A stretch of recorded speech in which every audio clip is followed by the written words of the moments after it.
Let me ask you something. When you're completely alone, no one around, no one expecting anything, do you feel like yourself? Or do you feel like you can finally stop? Like you can put something down that you've been carrying all day? If that question hits something, stay with it. Because a lot of people live their entire lives without ever asking it. They keep going, keep showing up, keep being who they're supposed to be. And somewhere in the middle of all that, they forget there was someone in there before the showing up started. This video is about that person, the one underneath. Here's what I think happened to you. At some point, when you were young, maybe very young, you figured something out. You figured out what kind of person you needed to be to make things okay. Not what kind of person you wanted to be. What kind of person the situation needed. Maybe the home you grew up in was tense. Maybe there was pressure to perform, to not cause problems, to hold things together. And you learned, not by being told, but by watching and feeling, exactly who you needed to be to keep things stable. Maybe you became the responsible one, the one who handled things, the one who stayed calm when everything got messy. Maybe you became the invisible one, the one who took up as little space as possible, who learned that the quieter you were, the safer things felt. Maybe you became the one who proved everything, who worked harder than anyone, achieved more than anyone, because that was how you justified your place. Not just by existing, by earning it. Or maybe you became the one who took care of everyone else, who was so focused on what others needed that you forgot to check what you needed. None of this was a mistake. You were doing exactly the right thing. You were reading the room, adapting, surviving. The problem isn't that you did it. The problem is that you're still doing it, in rooms that no longer require it. Here's a simple way to understand what happened. Imagine you have a winter coat. You bought it because you needed it. The weather was brutal and the coat kept you warm. It did exactly what it was supposed to do. Now imagine it's the middle of summer, 30 degrees outside. Everyone around you is in a t-shirt and you're still wearing the coat. Not because you're cold, because you forgot you had a choice. Because you've been wearing it for so long that it stopped feeling like a coat and started feeling like your skin. That's what most people are walking around in. The identity they built when life was hard, when they needed the protection, when the coat made complete sense, still wearing it now. In a life that's different, with people who are different, in situations that don't require it at all, and wondering why everything feels so heavy, why they're always so tired, why nothing quite fits. Let me be specific, because this is where people say, yeah, but that's not really me. The person who became the strong one. You're the one everyone calls when there's a problem. You hold it together. You don't fall apart. And on the inside, sometimes you're exhausted. You want someone to hold you for once. You want to say, I don't know, without it feeling like failure. But you can't quite get there, because something inside you says, if I let the strength down, everything will fall apart. So you keep the coat on, the person who became invisible. You go along, you agree, you adapt to whoever's in the room. People like being around you because you're easy. But sometimes you come home and you don't even know what you actually think about the things you agreed with today. You've been adjusting to everyone else for so long that your own preferences feel blurry. The coat, the person who became the achiever. You move fast, you hit the goal and move to the next one. But there's a feeling underneath that never goes away. A feeling like you're only as good as what you did last. Like if you stopped, really stopped, something bad would happen. The coat, the person who became the caretaker. You're there for everyone. You give time, energy, attention. But when someone tries to give something back to you, you deflect, you redirect, you make yourself small so they don't have to work too hard. Because needing things felt dangerous once? The coat. Here's what I need you to understand. The parts of you that got pushed down, they didn't disappear. The strong person's vulnerability is still in there. The invisible person's real opinions are still in there. The achiever's need to just rest and be enough is still in there. The caretaker's own needs are still in there. They just stop getting expressed. And here's what happens to the things inside you that don't get expressed. They come out sideways. They come out as anger that arrives out of nowhere and shocks everyone, including you, because it wasn't really about what just happened. It was about all the times you swallowed what you were feeling and kept going. They come out as sadness with no clear reason that sits on you for days and you can't explain it, because it's not about anything specific. It's about years of converting real feelings into function before they were allowed to be felt. They come out as the flatness, the sense that your life is working fine on paper but feels empty on the inside, like you're watching it from a distance instead of actually living it. You know that feeling? That's not just how you are. That's what happens when too much of you has been buried for too long. Carl Jung called these buried parts the shadow.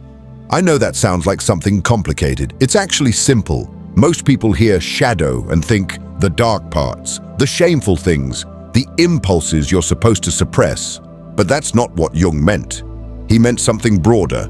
He meant all the parts of yourself that couldn't fit into the version of you that you had to become. And most people's shadow isn't full of darkness. It's full of good things. The person who's been strong for so long, their shadow is full of softness, of real vulnerability, the capacity to be held instead of always holding. The invisible person's shadow is full of presence, sharp observations, opinions that could change a room if they were ever said out loud. The achiever's shadow is full of rest, play, the ability to just be somewhere without making it count for something.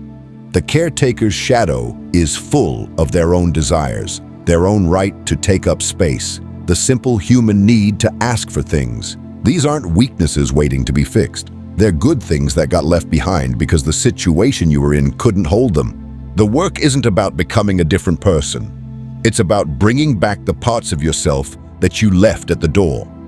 Now let me tell you what doesn't work, because this is where most people go wrong. You hear something like this. You recognize yourself, you feel it, and then you decide to change.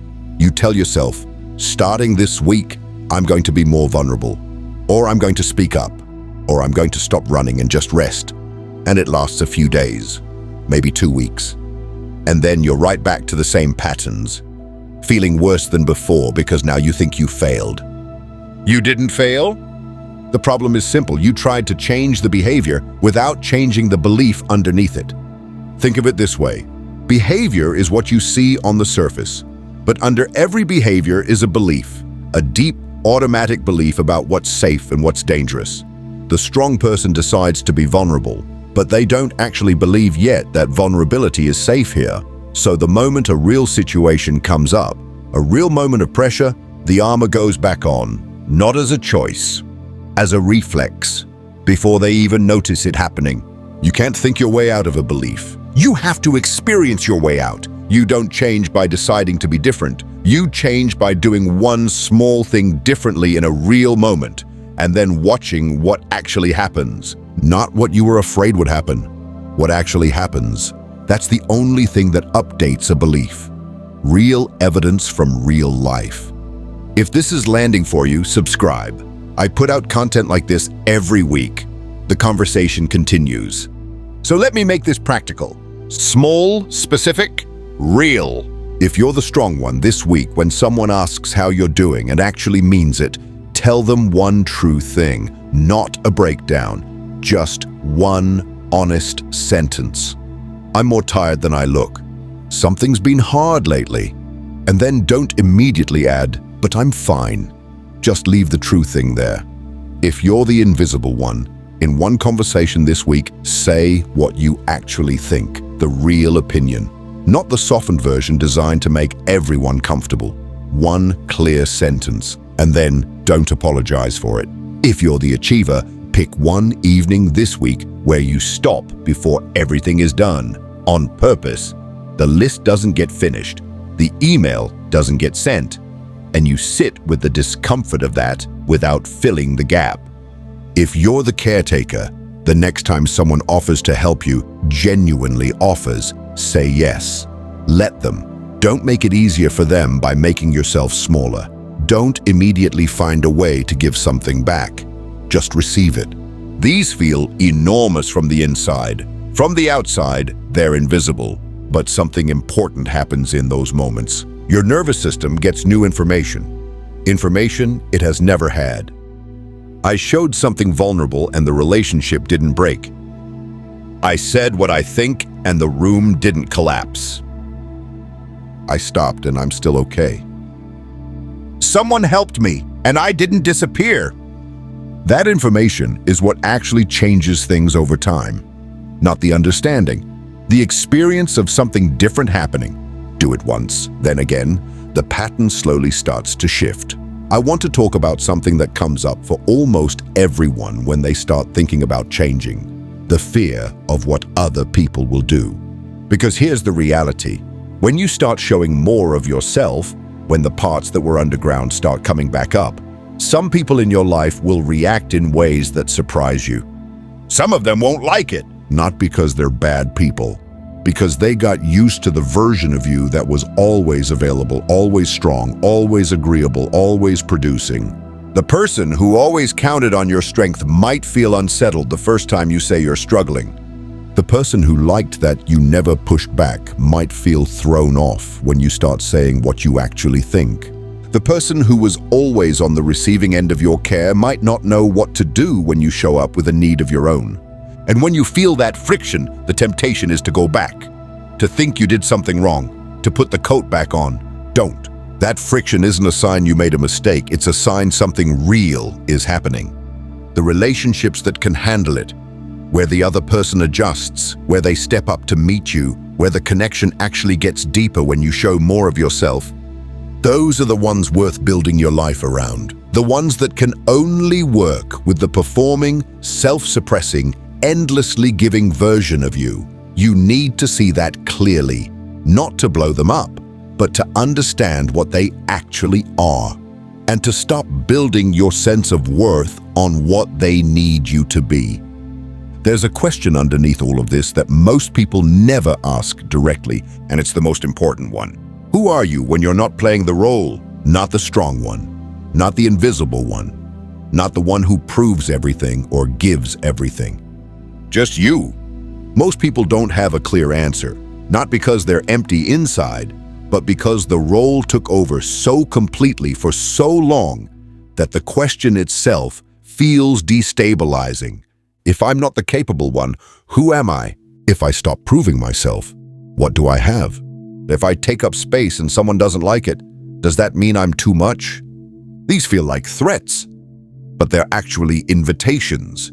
Because the not knowing isn't emptiness. It's the beginning of a real answer starting to form. The answer that comes from you, not from the situation that shaped you, not from the people who needed a specific version. From you. And that answer, whatever it is worth looking for.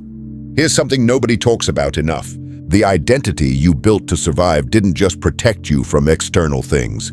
It also protected you from something internal, from feeling things you couldn't afford to feel at the time. Think about the strong one. When they were young and the situation required them to hold it together, what happened to their fear? Their sadness? Their confusion? It couldn't be there. There was no room for it, so it got stored somewhere. The invisible person. When they learned that being seen was risky, what happened to their desire to be known, to be chosen, to matter to someone?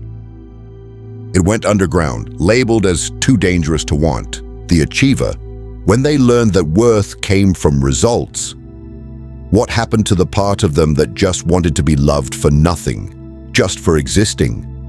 It got buried under the next goal. The caretaker. When they learned that giving was safer than receiving, what happened to their hunger for real care? For someone to actually see what they needed and offer it without being asked. It got covered up by other people's needs. All of that is still in there. Years worth of stored feeling that never got to be what it was, and it doesn't just go away. It waits. It waits for the moment when you're finally in a safe enough place to feel it, when there's finally room. And when that moment comes, when you start to open up even a little, Sometimes things come up that surprise you. Old grief, old anger, old longing. That's not a bad sign. That's not you falling apart. That's the backlog finally having somewhere to go. I want to address one more thing, because it matters. A lot of people reading this will recognize themselves completely in what I'm describing, and at the same time, they'll think, but I've been this way my whole life. How much can really change at this point? I understand why that thought shows up. When you've been a certain way for 20 or 30 or 40 years, the idea that things could be genuinely different feels almost naive. But here's what I know. The pattern isn't as fixed as it feels. It feels fixed because you haven't seen evidence of anything different. Not because change isn't possible, because you haven't had the right experiences to show you otherwise. The strong person who lets someone in once and discovers that the relationship got deeper, not worse, that's new evidence. Evidence their nervous system has never had before. The invisible person who says what they think in one conversation, and the other person leans in, asks more, is actually interested. That's new evidence. The achiever who takes one evening off without the world ending. That's new evidence. The caretaker who receives help without the relationship falling apart. New evidence. Each small experience of something different starts to crack the old belief open. Not dramatically, not overnight, but genuinely. And over months, over years, the person who once couldn't imagine being any other way starts to discover that they're different in real situations, with real people, without even having to try anymore. That's what change actually looks like. Not a sudden transformation, a slow accumulation of new experiences that eventually add up to a different life. There's something else I want to talk about, something that happens specifically in relationships. Because the coat doesn't just affect how you feel inside, it affects every person you're close to, and most people don't see this until it's pointed out. When you're the strong one who never shows weakness, the people who love you don't actually get to know you. They know the capable version, the one who handles things, but they don't know your doubts, your fears, your moments of confusion. They don't know what you're like when you're genuinely not okay. And here's what that creates without either of you realizing it. A distance, not because anyone wanted it, but because real closeness requires real people. And when one person in a relationship is always performing, always presenting the managed version, the other person is essentially in a relationship with a performance. They can love the performance. They can feel genuinely close to it, but there will always be something slightly off, a feeling that they can't quite reach you, that something is being held back. And often they blame themselves. They think they're not doing enough, not interesting enough, not trustworthy enough for you to let them in. When really the issue is just the coat. The same thing happens with the caretaker. When you're always the one giving, always the one attending, always the one available, you train the people around you to take. Not because they're greedy, because you've made it the structure of the relationship. And then you resent them for taking. But they're just following the dynamic you established, the one where your needs don't really show up. Where the relationship flows one way, where asking for something feels like a violation of an unspoken rule. And the invisible person, when you consistently make yourself smaller, agree when you don't agree, disappear when things get uncomfortable, you're not actually easier to be around, not in the deep sense. You're less. There's less of you in the room. And people feel that. They might not name it, but they feel it. A conversation that could have been real wasn't. A connection that could have gone somewhere didn't, because you weren't fully there. The coat doesn't just cost you, it costs the people who want to know you. Here's one more thing, and this one matters especially if you have children, or if you're thinking about it someday. Jung said something that sounds harsh but is deeply true. He said the greatest burden a child can bear is the unlived life of the parent. What he meant is this: children don't only learn from what you tell them, they learn from what they see, from how you live, from who you are in ordinary moments. And when a child grows up watching a parent who never shows vulnerability, they learn that vulnerability isn't safe. When they grow up watching a parent who is always achieving, always proving, never resting, they learn that worth comes from performance. When they grow up watching a parent who gives endlessly and never receives, they learn that needing things is shameful. They absorb the coat. They start wearing their own version of it before they even know what's happening. This isn't about guilt. It's about something more powerful than guilt. It's about possibility, because the opposite is also true. When a child sees a parent be genuinely vulnerable once and watches the relationship survive it, maybe even get deeper, they learn something. They learn that vulnerability is possible, that it doesn't have to be the end of something. When they see a parent stop working and just be present without an agenda, they learn that existing is enough, that you don't always have to produce. When they see a parent ask for help and receive it without it becoming a crisis, they learn that needing things is human, that it's okay. You don't have to be perfect. You don't have to have figured all of this out. You just have to be willing to take the coat off sometimes, in front of them, so they can see it's possible. That's one of the most important things you can do for them. Not the lessons you teach, the life you live. I want to go back to something I mentioned earlier, because I don't think I went deep enough with it. The question of who you are without the role. Because when that question comes up, most people feel something uncomfortable, a kind of blankness, or a low-level panic, like the question itself is somehow threatening. And I want to explain why. Because it's not random.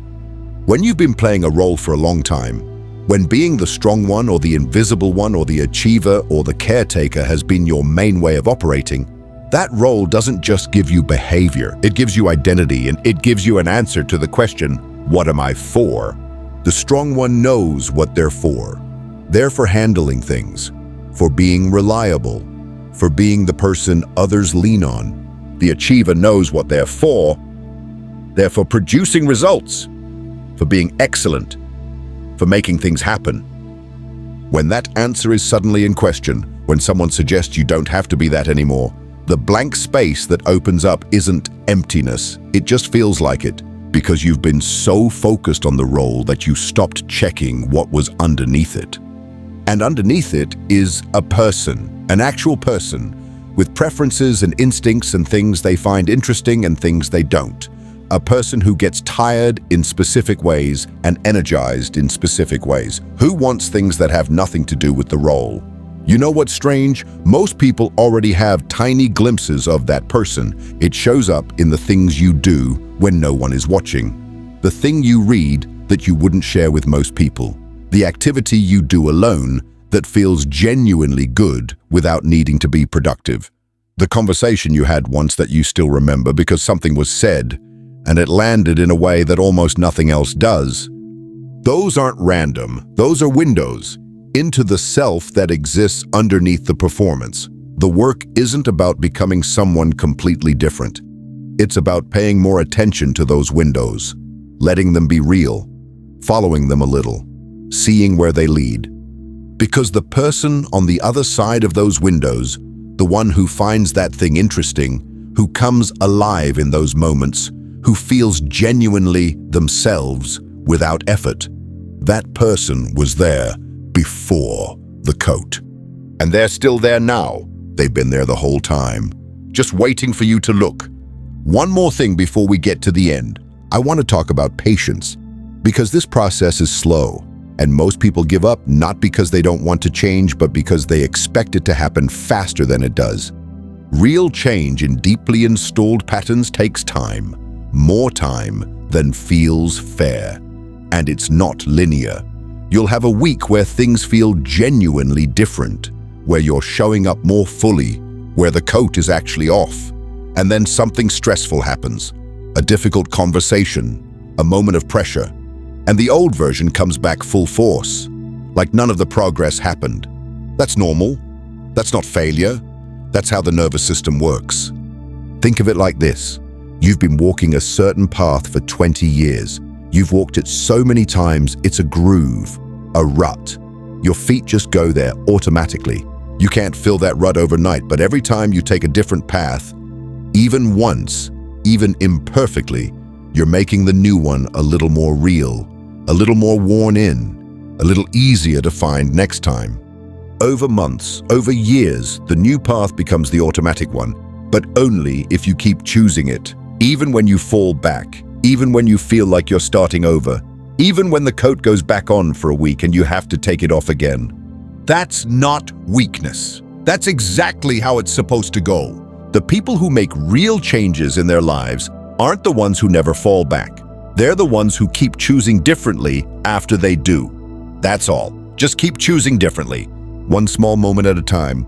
Let me tell you what I want you to take from this. The version of yourself you've been running, the strong one, the invisible one, the achiever, the caretaker, it wasn't a mistake. It was smart. It was the right response to real conditions. Give it that. And then ask yourself honestly, are those conditions still here? Because if they're not, if you're now in a life that's different, with people who are different, in circumstances that don't actually require the coat, then staying in the coat isn't protection anymore. It's just habit, and habits, unlike beliefs, are easier to interrupt. One moment at a time, one small different choice, one real experience of the coat being off and the world still being okay. That's how it starts. Not with the decision to become someone else. With a willingness to find out who you already are, underneath everything that was built on top of it. Tell me in the comments, which one of the four feels most like you? The strong one, the invisible one, the achiever, the caretaker. And if there's a specific moment you can think of, a recent moment where the coat stayed on when you wished it hadn't, tell me that too. Not because I'm going to analyze it, because writing it down makes it real. And making it real is the first step to doing something different. The next video goes deeper into exactly this. I'll see you there.